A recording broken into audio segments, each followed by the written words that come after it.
Hi, everyone. Welcome to PeopleMetrics Live. Today, we'll be reviewing the 3 things that patients expect from a support program. And before we dive in, let's do some quick introductions. My name is Kirk. I've been an account manager here at PeopleMetrics for a number of years, running a number of our patient feedback programs, and I'm here to share my expertise on how best to do that. And I'm joined by our panelists today, Sean McDade. And Sean, I'll turn it over to you to say hello. Yeah, hi everybody. Sean McDade, founder and CEO of PeopleMetrics, and it's great to be here. This is an important topic. Can't wait to dive in. Let's jump to this week's PeopleMetrics Live, which is the 3 things that patients expect from a good support program. Yes. Sean, I guess just to kick it off, there are probably now more patient support programs today than there ever have been. Yes. Now that they're exploding in the space, how well do you think patients, caregivers, and HCPs feel supported by these programs that are available today? That's an interesting question, and you know better than anybody, Kirk. Like, we've been doing work in the patient support services space now for 6 or 7 years, and in the beginning there were hardly any programs surrounding new drug launches, and now, like, everyone has something. I mean, the rare disease type products have, lots of hands-on support with case managers or hubs. And, then there are, every product at least has some sort of digital support, right, for both patients and HCPs. And so we're seeing a lot more support. But the question is the support at a level that it can be? And I would say not, although it's good. In my new book, I have a book coming out in November, as you know, Kirk, called Pharma Customer Experience. And how many chapters are on patient support services? At least 8 or 9, right? I think so, yeah. Because we've done so much work in it. And I feel like patient support services are the front lines for what we call Pharma CX. It's helping a new patient onboard onto a new medication, and helping that, also providing support to the HCP in that process, or caregiver. And it's, I think, the place that pharma can develop a more robust and emotional connection with their customer, which I would argue is the patient for the most part, although the HCP obviously is a customer as well. And it's a way to have the patient feel supported throughout, what can be, and often is, a very trying and emotional process, right? Especially if it's a complex disease, complex therapy. So what I'm seeing in support programs is they're so hard to get up and running, and there's so many decisions you have to make, right? Are we going to do this in-house? Are we going to use a hub? If we're going to do this in-house, how many case managers are we going to have? How are we going to find them? How are we going to train them? How are we going to communicate to HCPs that these services are even available, right? So they can tell the patients and inform the patients how to register and be part of it. I think the measurement part of it probably has taken a back seat, but I think that's changing. When service industries become mature, then it's less about, it's like a fire drill to get it up and running. It's more about, okay, we've got this up and running. How well are we doing? What kind of experiences are we really delivering to these folks? And how can we get better? And the better has so much on the line, right? Kirk, like, when you think about it, we do work in other industries, although, pharma is our number one focus. And we've been fortunate enough to do work for very good brands over the years, like high-end hotels, high-end like luxury resorts. And, we've helped them in a lot of really interesting problems they've had, improving the experience, improving checkout time, improving check-in time, improving all these things. But at the end of the day, what is the outcome of that? That's, a great experience for guests, and hopefully they return and say great things to others, right? In this case, and I argue this in my book, the stakes are just higher, because a great experience for a patient onboarding into a new medication could mean the difference between a high quality of life and not. It could mean the difference between a good medical outcome and not. It could mean so much more than it does in other industries. And that's why I wrote the book on it. And that's why I'm so passionate about, helping support service teams, measure these experiences that they're delivering, and then help them manage them and improve them over time. And, you know, we've done so much work in the area today. We're going to be talking about some really core aspects of that experience. Yeah, and I like, Sean, what you mentioned there about, with how many support programs are out there, it's at a place now where you have to think, how do I elevate this? How do I make sure I'm giving my patients and caregivers and HCPs the best experience? And I think to your point of across the industries we've worked with, some of the most, compelling and impactful kind of words we've ever heard are from patients as far as when you do a good job, they have, a lot of wonderful things to say about how impactful and what you did that was so beneficial.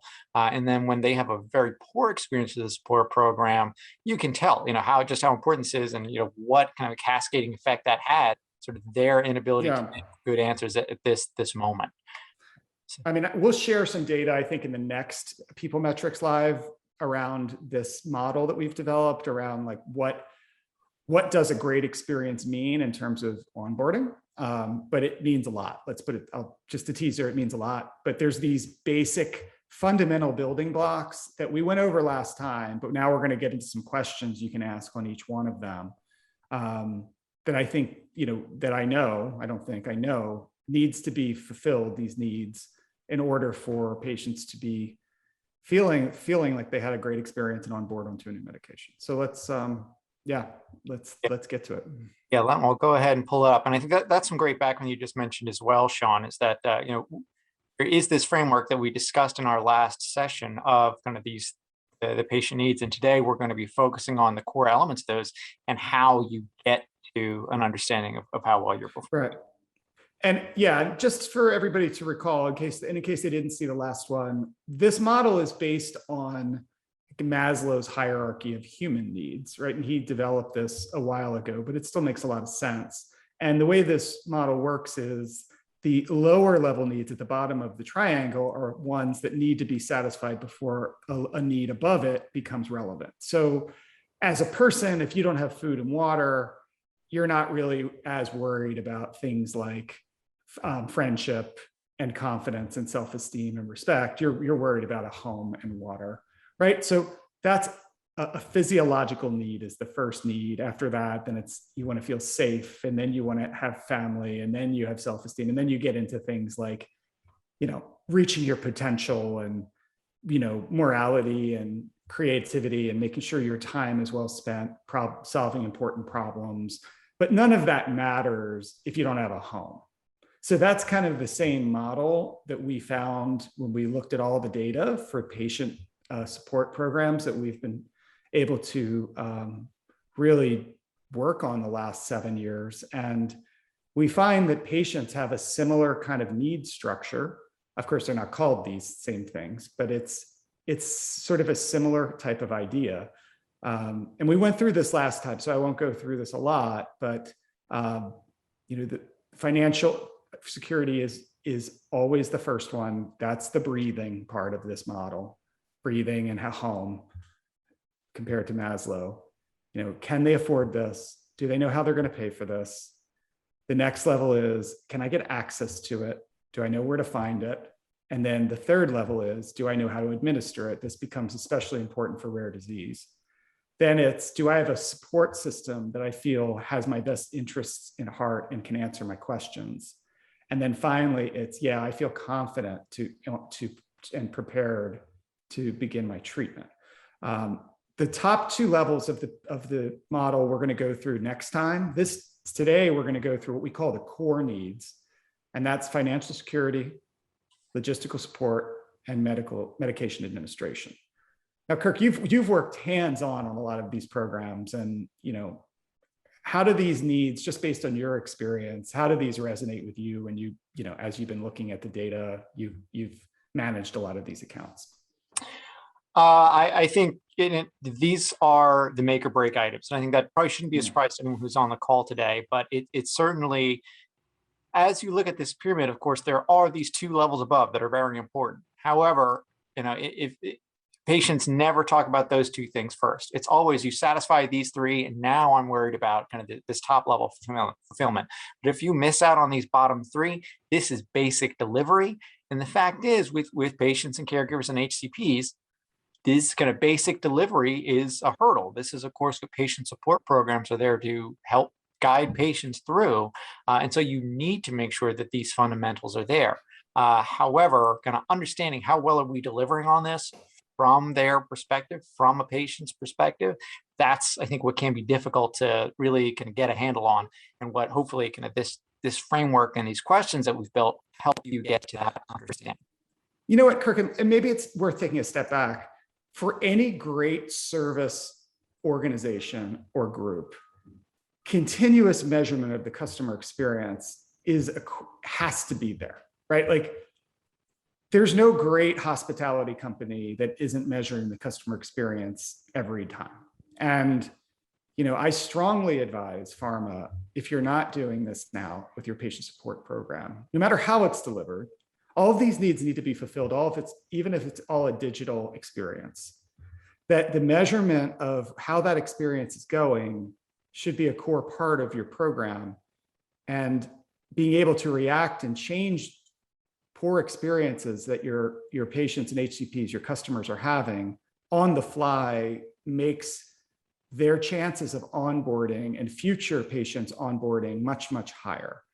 So these are experiences that not only need to be measured, which we're going to go through how to measure it, but they should be managed too. And when we talk about managing, we mean looking at these results as they come in, understanding where the pain points are, and doing your best to fix them and remeasure to see whether your fixes are working. And even on the margin increases in these things are going to yield tremendous results in terms of ROI. So let's get at, how do we measure these things, right? That's the question. And again, we recommend that these questions be asked at a minimum to new patients who are onboarding onto a new medication, right? So the onboarding touch point, that's what these questions are really made for. We highly recommend that be the touch point that patient support services teams focus on first. You can also measure HCP experience with some different questions that we also have that we can work on and do a PeopleMetrics Live on sometime. This is focused on patient right here.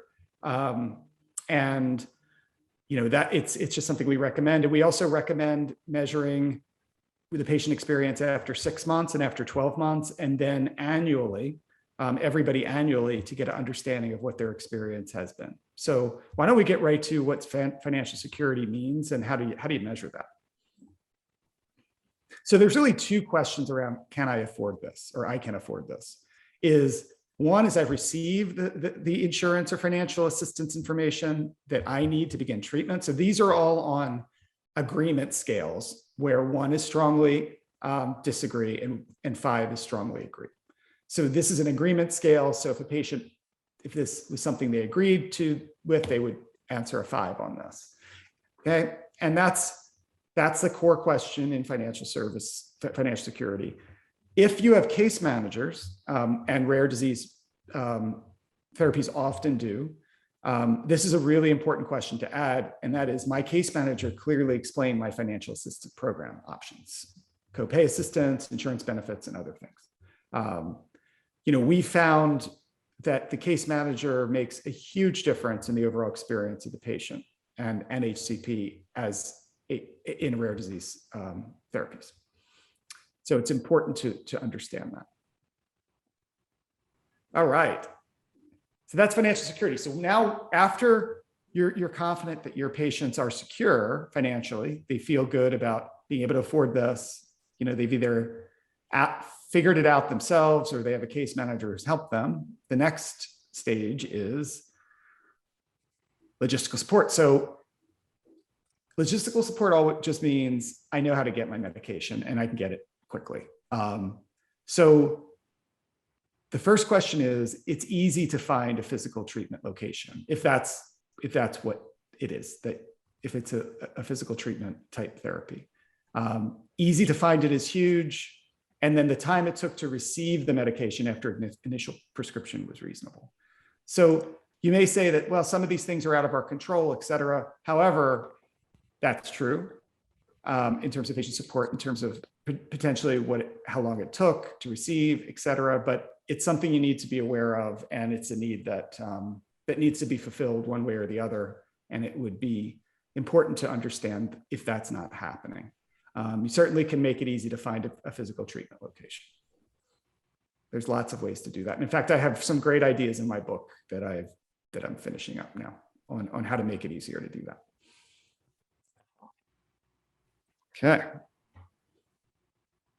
Okay, the instruction materials I received on administering medication were easy to understand. So whatever instruction materials I need to get, bottom line is it's something that you're making as easy as possible for them to know how to take the medication. So these are questions you can use in your patient support programs. These are all, like I said, 5-point agree, disagree scales.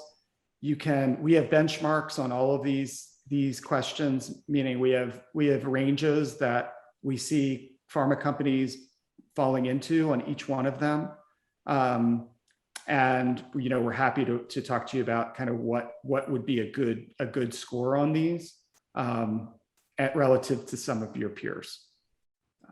And these are all, by the way, also vetted by multiple pharma legal teams. So there's no open-ended responses here. So, we're not asking a why on any of these. So adverse event reporting isn't applicable for any of these. We do get into some adverse event reporting on the top 2 parts of the triangle. And we'll talk about that next time, where you do have to have a team in place, a partner in place that's reviewing any comments that patients may have written to look for any adverse events, although we're not, of course, asking about any kind of reactions to medications, but you can't control sometimes what people will write. So you have to have a program in place for that. But that's for next time, and that'll be an exciting PeopleMetrics Live to fill out the triangle. But I hope this was valuable in and of itself, just sharing the questions. And again, my book includes this entire model.